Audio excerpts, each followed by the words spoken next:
A reading from the Holy Gospel according to John.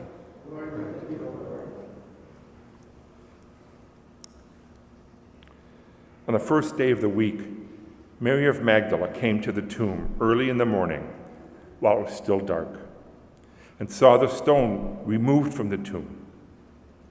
So she ran and went to Simon Peter and to the other disciple whom Jesus loved, and told them, "They have taken the Lord from the tomb. We don't know where they put him."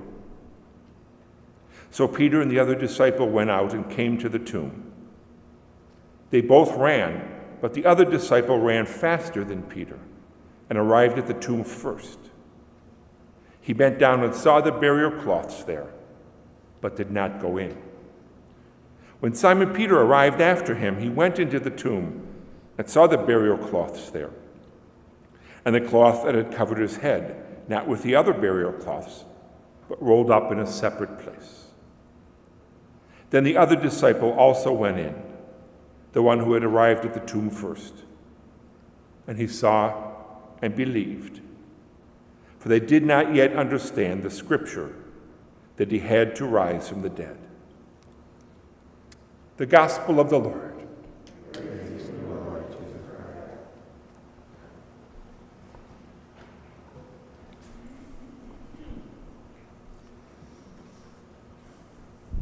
It was Easter of my second year in college, which was 1976.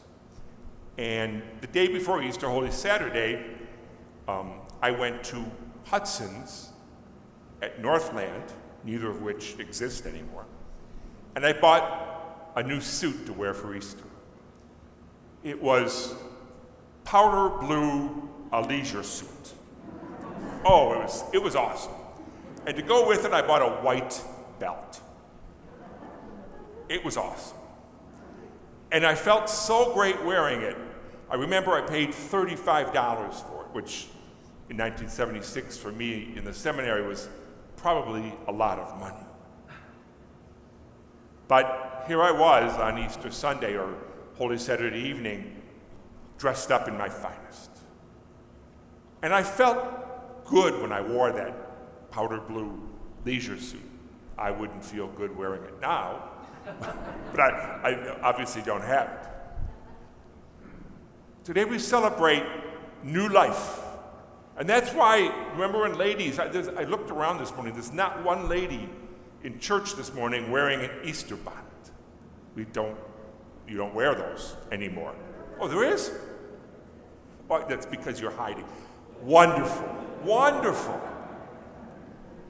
Somebody who's expressing the joy of the resurrection, not only in our lives, and not only by coming to Mass, but also by the way that we look. It's no longer time for penance and for fasting and for feeling down upon ourselves. It's time of new life.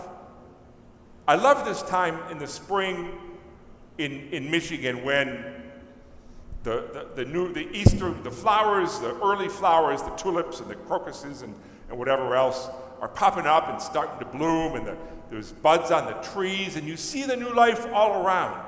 We know that just in a few more weeks, it'll just burst into colors. That's what Easter is all about. It's about new life, and even though we're in the midst of this pandemic that seems to not want to end, and we've been in Lent for 40 days, but actually we've been in Lent for more than a year. We've been hunkered down at home, and we're not going out as much as we do, and we see some of the mom and pop restaurants and other businesses in our neighborhoods that haven't made it, and we just kind of get a little bit down, a little bit depressed. And Easter brings us hope. It brings us hope that new life does exist. It brings us hope that, yes, in fact, Jesus rose from the dead. There is no more death for us.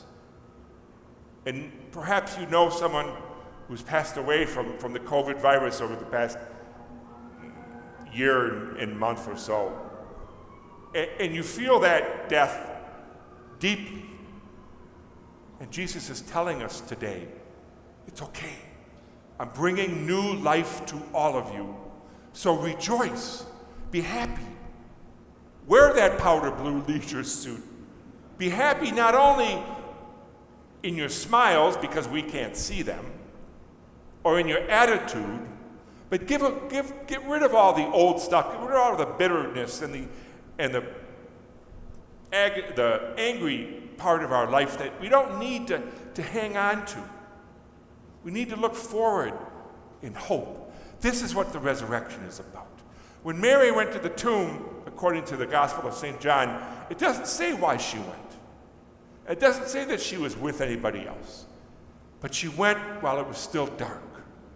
She went from the darkness of her soul, and the darkness of her spirit, and she saw that the tomb was open, that the body was gone. She didn't see anything else, but she believed. She ran to get Peter and John. She didn't see anything else. We don't necessarily see, we may not see the end of this pandemic, but it's coming, just as Jesus' resurrection came. Just as we celebrate that this year and every year, to remind us of the new hope that we're called to bring to people in our lives, to bring to people around us, the people that we encounter, the people that we celebrate with, the people that perhaps we work with or we live with. We're bearers of hope, just as Jesus brought hope to us by his resurrection.